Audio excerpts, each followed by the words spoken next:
los vapores que hay, que realmente están, incluso hay algunos que están clasificados por el Instituto de Investigación del Cáncer de la Organización Mundial de Salud como productos cancerígenos. Entonces eso hay que decirlo, está muy claro.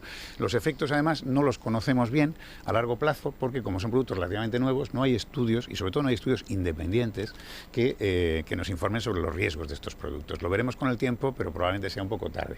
Si la gente se engancha a la nicotina, y además las industrias tabaqueras se centran en la gente joven, porque es muy raro empezar a fumar después de los 21 años, rarísimo, incluso después de los 18. Entonces, te enganchas más joven. De jóvenes, efectivamente. Yo no, es muy difícil que la gente que nos escucha que piense si alguien ha empezado a fumar después de los 21 años. Es rarísimo. Yo conozco muy poca gente.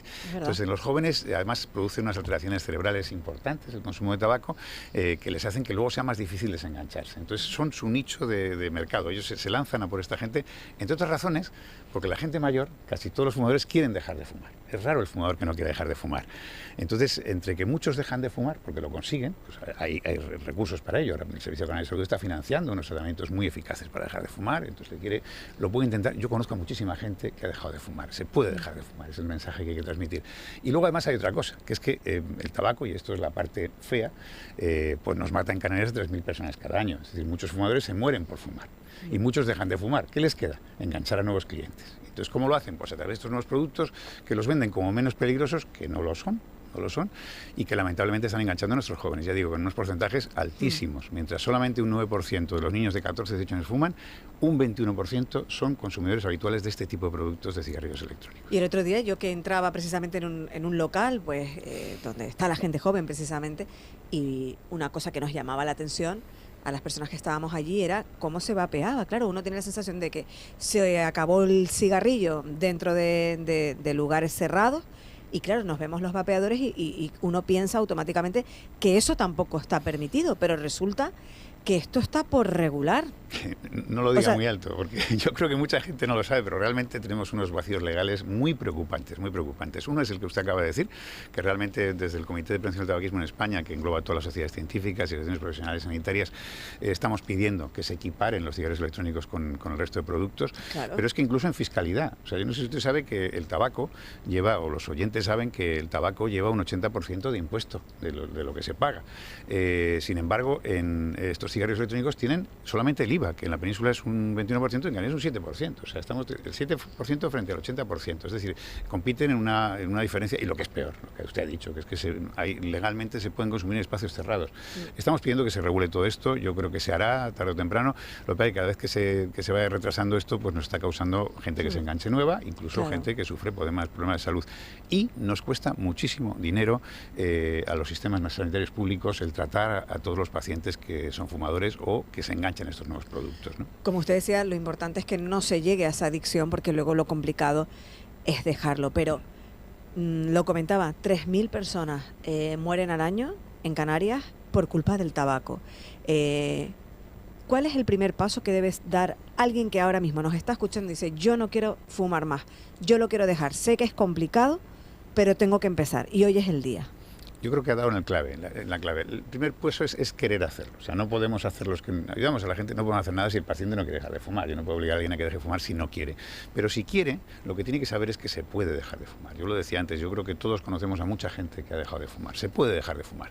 Entonces, lo ideal se puede hacer a pelo. Hay gente que consigue dejarlo sin más, pero lo ideal, habiendo recursos, estamos en un estado avanzado, creo que podemos utilizarlos y debemos utilizarlos. El Servicio Canario de Salud pues tiene unas unidades de deshabitación de tabaquismo y tiene un programa que se llama PAFCAN, que financia desde hace mucho tiempo medicamentos que sirven para dejar de fumar. Pero no solo eso, esto es una adicción, no se trata de tomar medicamentos sin más.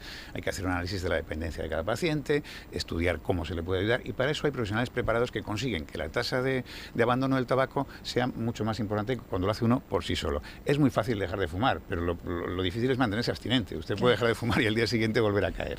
Lo importante es mantenerse abstinente al año, a los 2 años, y llegar a ser un exfumador. Y eso se puede conseguir. El mensaje es que se puede hacer, y no es necesario pasar a productos probablemente a lo mejor un poquito menos peligrosos. Lo que hay que hacer es dejarlo del todo, que eso es lo saludable y lo que hay que hacer. Claro, no se trata de dejar el cigarrillo y pasar al paso intermedio, ¿no? Que ahora muchos buscan como alternativa. Se trata de dejar absolutamente esta adicción, ¿no? Claro, es que ese mensaje cala. O sea, las tabaqueras empiezan a decir bueno, que realmente es difícil dejar de fumar, que hay productos que son menos peligrosos. Entonces, o sea, a las mujeres les preocupa mucho, por ejemplo, el que se puede ganar un par de kilitos a todos, a los hombres también, pero a las mujeres les preocupa un par de kilitos.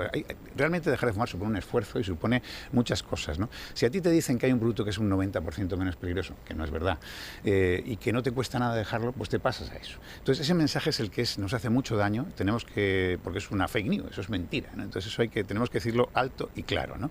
Lo ideal es dejar de fumar, se puede dejar de fumar, hay recursos en una sociedad como la canaria para hacerlo, utilicémoslos, yo no conozco a nadie que se haya arrepentido de dejar de fumar. Ahora mismo, ¿cuál es el mejor? ¿Existe algún medicamento, existe algún tratamiento que esté resultando altamente efectivo en lo que supone dejar de fumar? Vamos a ver, como decía, no existe una bala de plata que mate al vampiro. O sea, realmente yo creo que lo importante es el abordaje. El primer paso es la voluntad. Primero la voluntad, por supuesto. Luego esto es una dependencia, es una droga, y cuando uno tiene una droga hay un problema psicológico. Entonces el abordaje psicológico es fundamental. Pero el reforzar ese abordaje psicológico con medicamentos de eficacia probada, que en nuestro caso y en nuestro ámbito en Canarias son dos: la terapia sustitutiva de nicotina, que es nicotina limpia, digamos, y otros productos que, bueno, pues te salva del mono, pero no te produce los daños que hace la nicotina, y un medicamento que acaba de salir hace poco, que estuvo agotado porque fue un boom, que es la citisina. Es un medicamento que se conocía en Europa del Este hace muchos años, que no tiene apenas efectos secundarios y que pues quita las ganas de dejar de seguir fumando, ¿no? Quita un poco pues el mono, de alguna manera. Entonces esto es importante, pero claro, hay que conocerlo, hay que recetarlo en el Servicio Canario de Salud o en un médico privado, en cualquier caso, ¿no? Pero creo que el mensaje que hay que decir es que primero hay que tomar la decisión. Cuando se toma es muy bueno ponerse en manos de alguien y de algún sanitario que pueda orientar y ayudar, y al final, bueno, pues yo creo que eso va a ser beneficio para todos. Beneficio, por supuesto, para el paciente que va a dejar de fumar, para su familia, porque el tabaquismo pasivo está ahí. El otro día nos presentaban también unos datos en los cuales decía que el 72% de los niños de menos de 12 años están sometidos en España al tabaco pasivo. Claro. Eso es algo, a pesar del instinto de protección que tenemos los padres sobre nuestros hijos, pues a veces el fumador no es consciente de estas cosas, ¿no? Va a ser bueno para la sociedad, nos va a suponer un ahorro de costes tremendo en el Servicio Canario de Salud. Es muy caro mantener a los fumadores, estamos en una economía en la que la sanidad cada vez es más costosa y creo que vamos a mejorar en sufrimiento, en calidad de vida, en muchísimas cosas. Creo que nadie lo discute. Precisamente hay un oyente que le pregunta: buenos días, porfa, pregúntale si siendo conviviente con un fumador nos perjudica aún sin que fume a nuestro lado la ropa, el aliento, la manipulación de objetos. ¿De qué manera nos afecta? Gracias y saludos. Pues efectivamente, hombre, está muy claro que el humo directo hace más daño que el indirecto, pero hay un humo que se llama de tercera mano, que es el que se queda, incluso de cuarta mano, el que se queda en las alfombras, en los muebles, y esto está ahí. Realmente es difícil cuando tratamos a una persona que quiere dejar de fumar. Cuando la pareja fuma nos es más difícil. Lo que hay que intentar es que la pareja tome la decisión a la vez, y luego hay que intentar apoyar al que quiere dejar de fumar. Es más difícil y realmente perjudica. Pero bueno, hay que ser positivos. Yo creo que se puede, y que a lo mejor si en un momento determinado una pareja, uno de los dos de la pareja quiere y el otro no, bueno, pues por lo menos que lo intente y que la pareja le ayude, porque estoy seguro de que la pareja le va a ayudar también a que deje de fumar, y probablemente después se anime ella o él a hacer lo mismo. Por supuesto. Dice: ¿cuál es el proceso en los centros de salud para ser atendidos? Para empezar el proceso, en el Centro de Salud de Ingenio ya por 2 veces me han puesto excusas. ¿Cuesta que sea atendido un caso de estas circunstancias? Decía que los procesos son costosos también para el sistema, ¿no? No debería costar. O sea, yo entiendo que puede haber algunos problemas puntuales, pero realmente el médico de familia tiene que saber a dónde tiene que derivarlo, porque no en todos los centros de salud, pero sí en algunos próximos hay equipos multidisciplinares con psicólogos, con enfermeros, con médicos que pueden ayudar, que pueden analizar, incluso con terapias de grupo en las que, bueno, pues unos pacientes ayudan a otros, y bueno, pues a partir de ahí hay unos medicamentos que se prescribirán o no, normalmente se prescriben, y que, bueno, el resultado es un win-win, que se dice en inglés, una terapia ganadora claramente. O sea, estoy seguro. Decía el otro día la reina de España, la reina Leticia, en la inauguración del Congreso Europeo de Tabaco Salud, que tuvo lugar en Madrid, una cifra que la había copiado de la Asociación de Economistas de la Salud, pero que es muy demostrativa. En España nos gastamos al año, ingresamos por los impuestos del tabaco 9.000 millones de euros aproximadamente. El coste que nos supone los fumadores en España, a toda la sociedad, son unos 27.000 millones de euros. En gasto sanitario, en bajas laborales. Al final creo que es muy interesante que invirtamos en esto, ¿no? La verdad que sí, como bien decía la reina, lo comentaba el otro día, que sabemos que en España los costes de estas enfermedades relacionadas con el consumo de tabaco, laborales, sanitarias, medicamentos, incapacidades, pérdida de productividad, tabaquismo pasivo, efectos nocivos, son 3 veces superiores como bien ha comentado, la de los ingresos fiscales que genera, ¿no?, esta industria, y que cada 11 minutos muere una persona en nuestro país por una enfermedad asociada al tabaquismo. Hablando precisamente de los tratamientos, dice un oyente, yo llevo 2 años sin tabaco. Dice, me ayudó el programa PAFCAM. Dice, me recetaron champis y veo que ahora las han dejado de recetar a nuestros pacientes. ¿Qué hay de esto? Bien, el champis era un producto que vendía Pfizer, que en un momento determinado apareció una pequeña contaminación por nitrosaminas, que son unos productos cancerígenos. Se retiró inmediatamente. Pfizer no ha insistido en modificar la producción, yo no sé si porque pues igual ganó mucho dinero con las vacunas, por lo que sea. Pero el caso es que, para tranquilidad de los oyentes, hay que decir que se acaba de poner hace unos meses en el mercado un nuevo producto, que es la titisina, que es un medicamento que es muy eficaz, que tiene incluso menos efectos secundarios que el champis y que está disponible y que el Servicio Nacional de Salud lo financia, con lo cual creo que tenemos que contar con todo el armamentario que tenemos para conseguir estos éxitos, que desde luego van a ser buenos para todos, para el fumador, incluso para los no fumadores, no ayudará a todos esto. Ahí ganamos todos. En el año 2011 entraba en vigor la ley antitabaco, parecía que el mundo se acababa en ese momento. Y sin embargo ahora la sensación es de que se ha quedado obsoleta, ¿no? ¿En qué se debería de modificar? ¿En qué deberíamos mejorarla? Así es. Vamos a ver, en España estuvimos a la cabeza de la prevención del tabaquismo en Europa en dos ocasiones. En el año 2005, con la primera ley del tabaco, en el año 2010, que empezó en el 2011, como bien ha dicho usted, en el que la ley fue una vuelta de tuerca a la anterior, en la que, por ejemplo, se prohibió fumar en la hostelería. La hostelería era el único sector donde los trabajadores estaban sometidos al humo del tabaco. Era una injusticia que se corrigió y las tabaqueras decían, bueno, y incluso la hostelería decía, se va a arruinar el sector, esto va a ser un desastre, va a haber follones. No hubo ningún follón, la gente lo asumió bien, había un consenso social alrededor de esto importante. Desde entonces no hemos vuelto a tocar la ley, no hemos hecho absolutamente nada, salvo una pequeña modificación por la transposición de la directiva europea, que aumentó un poquito, del 50 al 65% el tamaño de las advertencias gráficas en las cajetillas, pero desde entonces no hemos hecho nada más. Hay que decir que hace unos años el que entonces era ministro, Salvador Illa, nos citó en Madrid, yo estuve allí, a un grupo de unas 30 personas que éramos representantes de las principales sociedades científicas para ver cómo se podía dar una vuelta a todo esto. Se hizo un borrador de modificación de la ley que se quedó en el cajón, un borrador que además consensuamos con varios grupos políticos, todos estaban de acuerdo, y lamentablemente este señor se marchó a Cataluña, ganó las elecciones, pero no gobernó. Llegó nuestra colega canaria, Carolina Darias, y lo dejó en el cajón olvidado. Yo no sé por qué, eso ha estado completamente olvidado. Hay un borrador de modificación de ley muy interesante que contempla el empaquetado genérico, que son las cajetillas blancas que están en toda Europa. Contempla la equiparación de los productos nuevos del cigarrillo electrónico con el tabaco en cuanto a fiscalidad y en cuanto a lugares de consumo. Aumenta la prohibición de espacios donde no se puede fumar. Por ejemplo, en media Europa no se puede fumar en coches con embarazadas y niños. En España sí.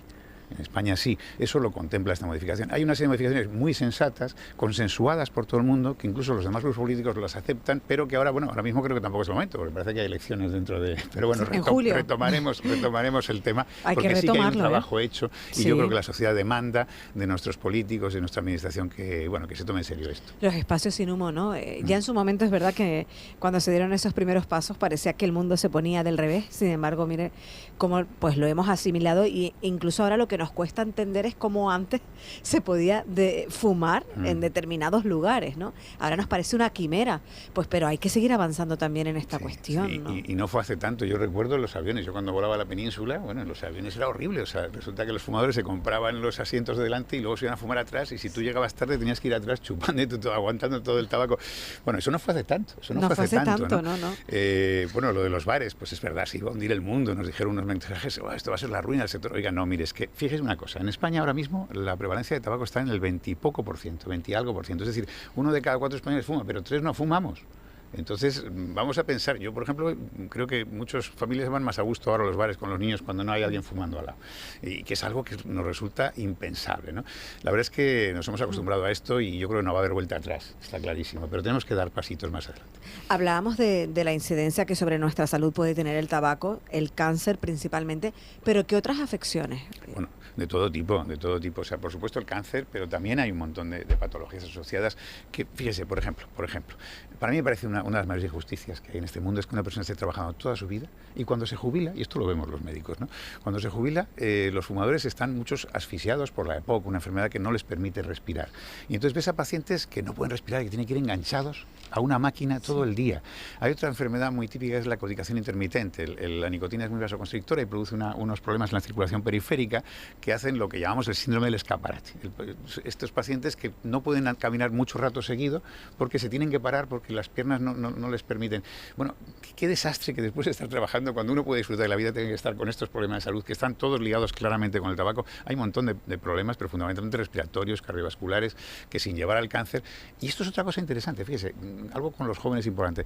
Resulta que de los pacientes que se nos mueren por fumar, un 30% se mueren por cáncer, vale, pero un 60% se mueren por enfermedades cardiovasculares y respiratorias que no están tan vinculadas con el humo del tabaco, que sí tiene que ver mucho con el cáncer, el monóxido de carbono, sino con los problemas muchas veces de la propia nicotina, que es tremendamente vasoconstrictora y, por ejemplo, en un paciente que tenga otros factores de riesgo, vamos a decir en cualquiera, que tenga obesidad, que tenga el colesterol elevado, pues la nicotina produce una vasoconstricción que produce unas estenosis, unos estrechamientos de las arterias coronarias en este caso, que pueden producir un infarto. Entonces, esto además es algo muy curioso, ¿no? Hay pacientes que fuman muchísimo, constantemente, si no paran de fumar, y entonces mantienen unos niveles similares de nicotina en sangre, y hay algunos que fuman muy poquito, fuman de vez en cuando. A veces es más peligroso para tener un infarto un paciente que fuma poco que un paciente que fuma mucho. Igual que un cáncer de pulmón hay que fumar mucho tiempo.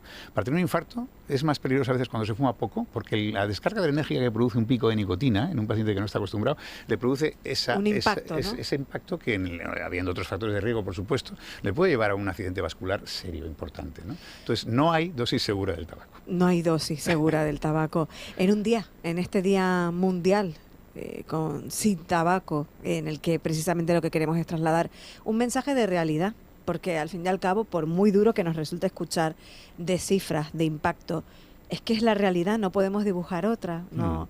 Y con ella convivimos, y no solamente quienes fuman, también los fumadores pasivos, y que no valen tampoco los vapeadores, no son alternativa al problema, es más, son otro problema también a contemplar. ¿Qué mensaje le trasladaría, doctora, a esas personas que ahora mismo nos escuchan y que bueno, pues han dejado de fumar, han dado ese paso? Hombre, a los que han dejado de fumar, felicitarles y animarles a seguir abstinentes y observantes, porque el exfumador es exfumador toda su vida y además lo sabe. El exfumador sabe que tiene que tener especial cuidado en algunos momentos, en las fiestas a las que va los bautizos, las comuniones, las bodas.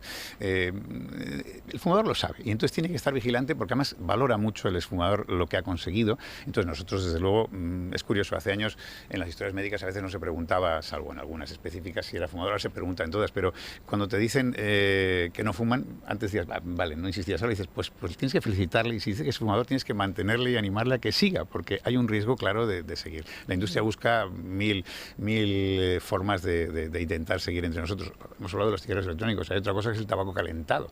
Esto que es muy bonito, es como muy de diseño, muy tal. Bueno, pues es un tabaco que dicen ellos que como se calienta y no se quema, pues que produce menos monóxido de carbono y es menos peligroso. A ver, yo tengo un compañero de Zaragoza que decía la comparación, es como cuando uno se suicida tirándose de un piso 27 o de un piso 14. O sea, al final el destino es el mismo, ¿no? Hay que intentar consumir, meter en los pulmones aire puro, que es lo que hay que meter, evitar todo tipo de contaminaciones. En Canarias tenemos una ecología, un medio ambiente que es excepcional. Vamos a no contaminarlo con estos productos. Eso, mensaje hacia los que han conseguido dejar de fumar, y hacia quienes no lo han conseguido, ¿qué les diría, doctor? Bueno, yo les diría eso, que si lo han conseguido, primero que piensen, o sea, seguro que conocen a muchos compañeros, muchos amigos que lo han conseguido. Se puede dejar de fumar, ¿por qué usted no va a conseguirlo? Entonces, bien, a lo mejor usted no ha encontrado el momento más oportuno. Busque el momento oportuno, póngase en manos de un profesional sanitario y verá que lo consigue. Y además, que si lo ha intentado varias veces, que no se preocupe, porque lo que ha conseguido es tener más experiencia. No es normal dejarlo a la primera. Normalmente se deja la segunda, la tercera vez. ¿Por qué? Pues porque uno ya sabe en qué ha caído. Y entonces va buscando un poco evitar eso. De alguna manera, el fumador es listo y entonces intenta buscar los problemas que ha tenido, mejorarlos. Y yo transmito este mensaje de esperanza, porque sí que es verdad que yo conozco a mucha gente que ha dejado de fumar tras varios intentos y que al final siempre ha estado contento. Nadie se ha arrepentido, lo decía antes, y esto es importante tenerlo en cuenta. No se va usted a arrepentir si consigue dejar de fumar. Inténtelo. Pues ahí queda el mensaje necesario que trasladamos a nuestra población. información. Ojalá de verdad les sea de utilidad. Francisco Rodríguez Lozano es doctor médico, especialista en estomatología y máster en tabaquismo, recientemente nombrado presidente de Cancer Patients Europe. Ya saben, pues una representación importante a nivel europeo en esta materia. Le agradecemos muchísimo, una eminencia en la materia. Gracias por venir a la radio. Muchas gracias a ustedes.